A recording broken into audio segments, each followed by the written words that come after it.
are these people? And yet another example of this capitalistic exploitation and degradation of our entire country was on full display this week in Baltimore. Let's go here. I like this one better today. Baltimore, but not just Baltimore. This was our friend Stephanie B over at Wholistic. Wholistic is a good Substack. Go subscribe to them. I don't always like what she writes, but this one I thought was really good. We know that on Tuesday, and by the way, I published and collected some articles and some stuff. You can subscribe over at indiemedia.today, and you can find an article with the actual footage of the ship hitting the bridge stanchion. But a massive container ship hit the Key Bridge in Baltimore last night. Now, this could have been a simple accident, and I'm not saying that it wasn't. So this is her initial reaction the morning after, when I started compiling my thread. She says, however, I get very suspicious when immediately, before any sort of real investigation is done, the media starts coming out with these headlines saying that there's no evidence of a terror attack. The FBI is in part responsible for this. It's a knee-jerk reaction to any sort of event that happens. This isn't a terrorist attack, quote. Now, if it were, it wasn't an attack on people. It was an attack on a major port on the U.S. East Coast of the United States. Disabling and disrupting this port will cost millions, if not billions, in terms of economic damage to the region. Definitely billions. It'll bottleneck the supply chain and cause many other problems. It also did cause the death of 6 people, so I don't think that it's accurate to say that it wasn't an attack on people. But it wasn't. Even if it were, the ships that are already in Baltimore Harbor are not able to leave right now, and other ships are not able to come into the harbor. They've been rerouted to Virginia. I live in the area, Stephanie does, and she can easily walk down to the water and look over to see the large ships coming through the Chesapeake Bay to the Patapsco River. These ships are massive. Recently, a ship ran aground near Baltimore because the captain was an idiot, apparently, so accidents can and will happen. However, we have had a series of small and not so small acts of possible sabotage in the United States for the last year or so, including many train derailments and other events that the mainstream or corporate-funded media tends to downplay. You can't ignore this Baltimore bridge collapse because the bridge was part of the beltway surrounding the city, and thus it was a major artery in the region. Also, the Port of Baltimore is a very important port, as she's already said, so the event can't be swept under the rug. But it would certainly be easy to sweep under the rug any sort of international sabotage. And here's the thing, what if there are saboteurs who are going around and causing problems by mucking up equipment? We've seen trains having problems, planes having problems, and now ships having problems. I don't think I'm being stupid by questioning whether all these events are somehow related and potentially acts of even small-scale sabotage and potentially even connected, which she doesn't say. Well, it also speaks to the fact of, like, which we talked about in the story earlier, of empire death and infrastructure failing and corporations, like, completely dysregulating safety and, at the same time. Like, it's probably a twofold problem. Well, not to say that it couldn't be malicious. She starts asking these questions. Could we also have a network of malicious idiots running around who are purposely throwing monkey wrenches into the works? Why not? Our country's divided and people are angry. Could we have foreign agents who are quietly causing problems with equipment and causing malfunctions to destabilize the U.S. economy? Why not? That'd be a smart thing to do if you were trying to take the United States down without getting into a hot war. You wouldn't want to take any credit for it either. You just want to quietly do your thing and just whistle on by. Would it be possible that there are agents who are committing acts of sabotage where they have been so careful that they've covered it up and the people of the FBI aren't able to figure it out? or don't want to expose it because it exposes their incompetence and their lack of actually doing police work rather than cleanup work. I added that last part. That's entirely possible too. And it's entirely possible in part because I don't have confidence anymore that the people being hired by our government are actually smart people. This isn't even about DEI, which a lot of the Boeing people were screaming about. The right-wingers were screaming about Boeing's DEI initiative as one of the reasons why safety standards have dropped. And I meant to mention that, but I didn't. It's simply about the fact that America has gotten so dumbed down that everybody is dumber, whether they're DEI hires or not. So I'm on the side of this could possibly be sabotage, and I'm not writing that off. When I heard about the news late last night, I'd actually gotten up to use the bathroom and checked my phone. And so I saw a lot of people on Twitter getting mad at anybody who was suggesting that it was a terrorist attack or a cyber attack or potential sabotage. They were acting like anybody who questioned that was an accident, that it was an accident, was being an idiot. All right. It's funny because, and this is the reason why I brought this article. She says, to me, this is about the dumbest position you can take. That this, of course, was just an accident. You have zero information on what happened other than what you're being told. It's totally fine to speculate, and why people get so offended by that is beyond me. But really what gets me is how arrogant these people are. They're shit-lips, right? There's a stupid level of arrogance that I see show up in the people who take on mainstream establishment narrative. They can be so mind-numbingly dumb, and I'm sorry to use that word, but they're stupid. And yet they're so convinced that they're right that they're arrogant to the point of insufferability. They won't give an inch on any sort of issue. This definitely sounds like shit-libbery to me. She says, see, I'm going to give here and give an inch here, or even more than an inch. This could totally have been an accident. Other ships have collided with bridge supports before, and it wasn't terrorism or sabotage. So yes, it could be an accident. But I'm also skeptical, and I think that it's possibly not an accident. I will also tell you that I'm also a bit intuitive, and I will say that last night I had a really bad feeling before I went to bed, and I was kind of wondering and waiting for something to hit the news. Really? Really? Okay. Because I wasn't sure what it was, and I have a good track record on this because I posted here on Substack a week before the Hamas terror attacks that I thought a 9/11 type event terrorist attack was going to happen. So basically, you read media cues. So I'm not going to go on and say I'm a full-blown psychic, but I'm definitely intuitive. Now, my bad feeling could just be that there was a major terrorist attack in Moscow, and we have Easter coming up. France is on high alert, as well as the U.S. Embassy in France, so I won't be surprised if there's another massive terror event on Easter Sunday. Thankfully, nothing has happened, which also happens to be her birthday this year. Happy birthday, Stephanie. I'm also now looking forward to it because of this reason. So she can be on edge, just be on edge in general. Her bad feeling could have nothing to do with that ship hitting the bridge last night. That said, the people who immediately discount that there's any sort of potential sabotage are immediately short-sighted and not thinking clearly. Why they think they're cool for buying into the mainstream now narrative is beyond me. It's literally like the current thing, people. It's the weirdest thing to me ever. She says, when I was younger, the last thing that would make me cool would be a mainstream person, and now being a mainstream is somehow cool. Well, at least they think it's cool. I certainly don't.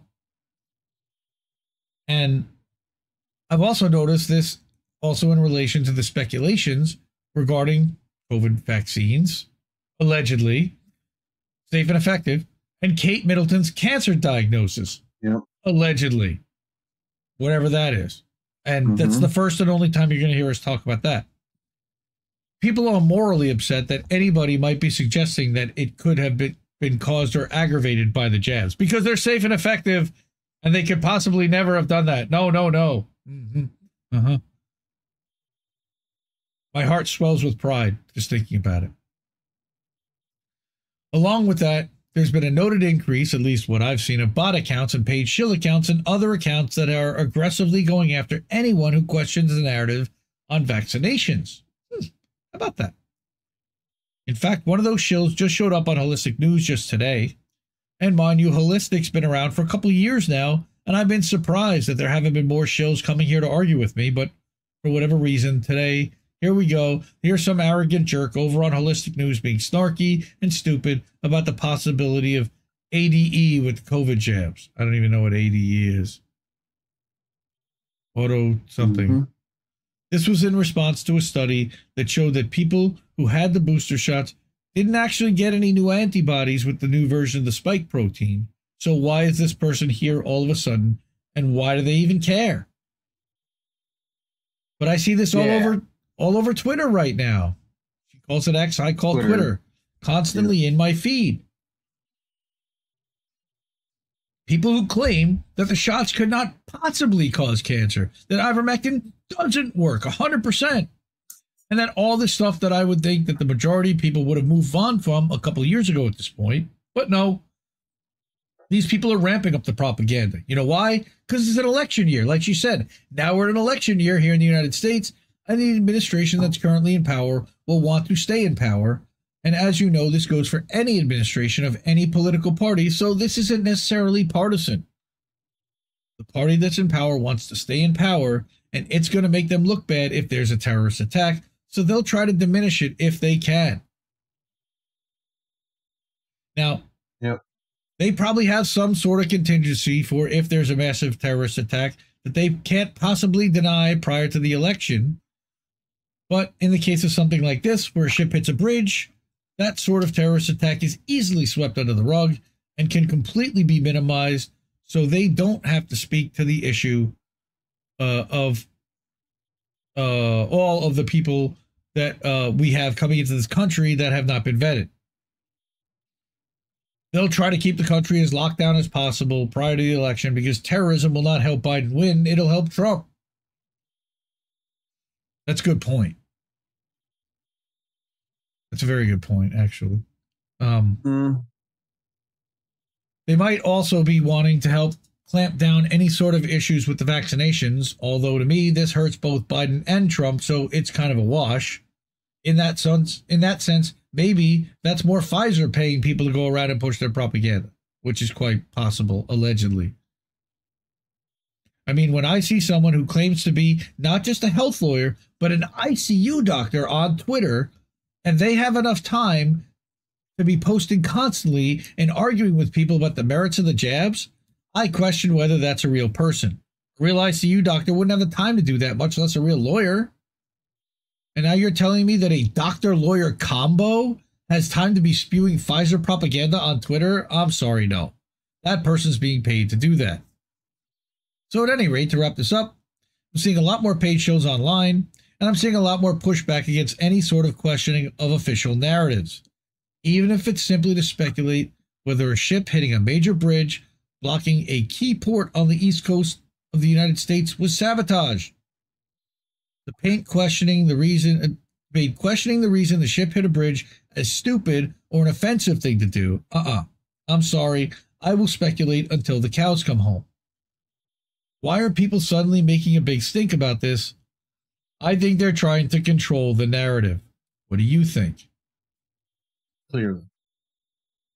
What do I think? Well, I don't know if her conclusions are accurate, but she's definitely asking some questions that you probably should be. You know, clearly there's a lot of...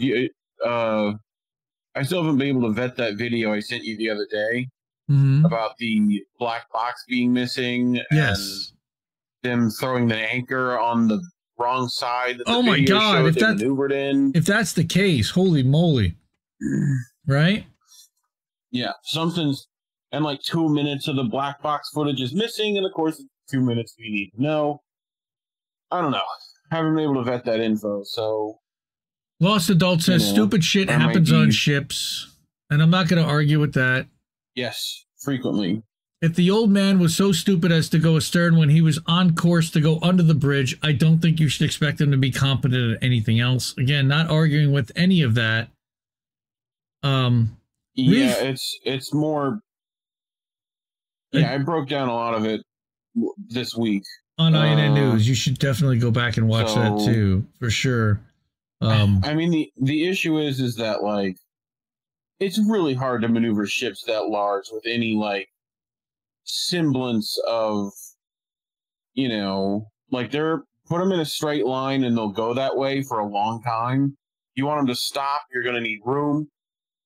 You know, like, you're going to need lots of stuff. Like, just turning a ship that large is not an easy task. No. You know? Now, again, this is alleged. I'm going to put this video up. Reef shared it with us. Reef shared it with me. Sure. It's on Twitter. And this is from Concerned Citizen, which is literally at B. Gates is a psycho. So Bill Gates is a psycho. So take that with a grain of salt for what it is. But, you know, consider your sources always. But I thought this should be brought because I haven't really heard anybody talking about this. Of course, the black box from the ship that hit that bridge is missing 2 minutes of sensor data and steering inputs. Why wouldn't it? And of course, the ship managed to somehow defy the laws of physics. If you're unaware of what I'm talking about, go ahead and put your tinfoil hat on and follow me. But we have 2 new revelations about that ship hitting the bridge. The first is what Gen Z would refer to as sus. But the second thing is impossible. So let me give you the sus shit first. Okay, so they recovered the black box from the ship. They recovered the black box completely intact because why wouldn't they? The ship didn't fucking sink. Then the NTSB informed us that 2 minutes is missing. And it just so happens to be the 2 minutes leading up to the crash. Even though, as we all know, a black box is supposed to have a backup power supply so you never stop recording. But nevertheless, some very strategic 2 minutes is just fucking gone. And the sad part is that's the more reasonable part of the two things we just found out. Like, the second thing is not just sus, it's impossible. So here's a very short clip of what the NTSB just said. 27 and 4 seconds. The pilot ordered the Dali to drop the port anchor. If you don't know anything about ships and boats, that might not sound that fucked up to you. So let me just show you. You heard him say that they dropped the port anchor. And the port side of a ship is the left side. Let's all have a basic understanding of physics here for a second. They dropped the anchor on the left side of this fucking ship. How the fuck did this ship turn right? That's not possible. It's just not. You cannot drop an anchor off this side and make the ship go that way. Like, look, I understand that the Biden administration is not good at much. But one thing I thought they were very good at was lying to my face. Not at all. And genuinely getting away with it. How do you have a government that is also packed full of lawyers and spies, and you still somehow suck at lying to the American people? Now we're supposed to just accept that we're missing 2 minutes from a black box that was completely self-contained and had backup power. And it just so happens that those are the 2 most crucial fucking minutes. And then we're supposed to believe that a ship just said, fuck physics. I'm voting for the fucking asteroid in November. None of the above. None of the above. If that is real. Well. Oh, here. Somebody said they dropped Mastermind says they dropped the starboard anchor. Okay. I don't know why they wouldn't drop both. You know, like, you're not, depending on how deep the harbor is, your anchor might not even make it to the fucking, you think in harbor it makes it to the floor, but it's not going to do that in seconds, you know? Again, that's like, allegedly. You'll have some drag on each side, but that's allegedly. Yeah, I've not even heard if they did that or not. So, right? Yeah. I mean, the issue is that you're fucking trying to turn lots and lots of tons of ship and cargo. Yes. That you know. Very much. Like, you know, right.